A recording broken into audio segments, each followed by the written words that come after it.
All right, joining us now, Peter Schweizer, president of the Government Accountability Institute. Peter, many welcomes. So you've got this, Mr. Tan.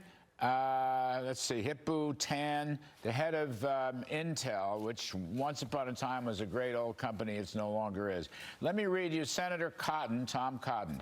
Mr. Tan reportedly controls dozens of Chinese companies and has a stake in hundreds of Chinese advanced manufacturing and chip firms. At least 8 of these companies reportedly have ties to the Chinese People's Liberation Army. Peter, that sounds ominous. I'm going to ask you to verify that. President Trump got wind of it and has called for his resignation. Actually, people on the Intel board are not happy with him for other reasons. But do you think he is part of the Chinese communist military complex?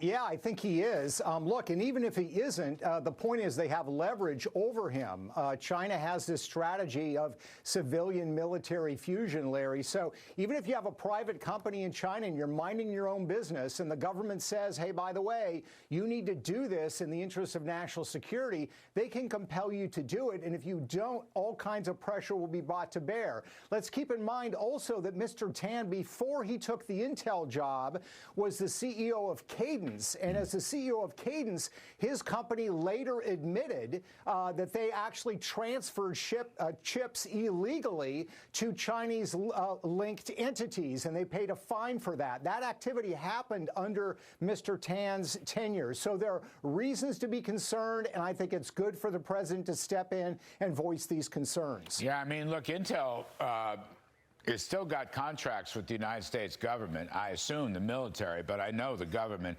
And the other point, I think you're making this, and of course, we've talked about this before. If you do business with these Chinese companies, particularly the military companies, then the CCP really believes they have a call on you, that they can step in at any time and force you to do this, force you to do that, force you to show stuff. I mean, isn't that really the issue? This, even if I give him, Mr. Tan, the benefit of the doubt, if he's in bed with the Chinese military, that's part of the Communist Party, isn't it?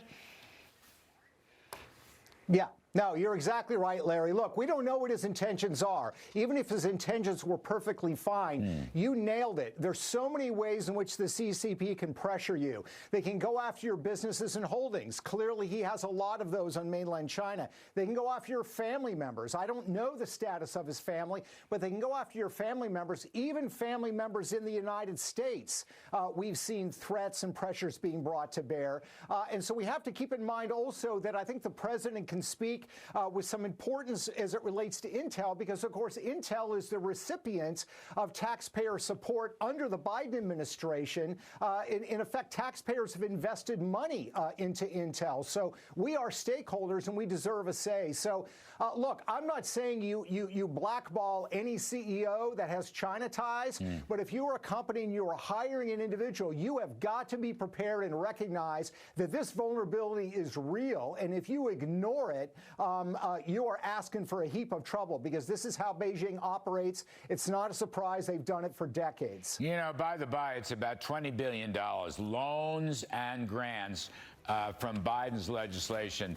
That's what Intel got. For what? I don't know.